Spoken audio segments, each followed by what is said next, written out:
আমি এমন একটা পর্যায়ে এসে দাঁড়িয়ে আছি যেখানে আমি কিছুই করতে পারতেছি না। না পারতেছি পরিবারের মানুষের স্বপ্ন পূরণ করতে, না পারতেছি নিজের স্বপ্নগুলো পূরণ করতে। আসলে একদম জীবনটা আমার থমকে গেছে। আমি কিছুই করতে পারতেছি না। কি হচ্ছে আমার জীবনের সাথে, কেন হচ্ছে, এই হিসাবগুলো আমি মিলাতে পারতেছি না। বিশ্বাস করেন ভাই, প্রচুর পরিমাণে ডিপ্রেশন কাজ করতেছে ভিতরে।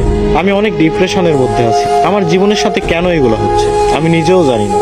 তবে একটা জিনিস কি, কোনো কিছুর হিসাব আমি মিলাতে পারতেছি না। একটা সময় ডিপ্রেশন কি জিনিস জানতাম না, এখন জানতেছি। তবে একটা কথা মাথায় রাখবেন, ডিপ্রেশন বিভিন্ন ধরনের হয়।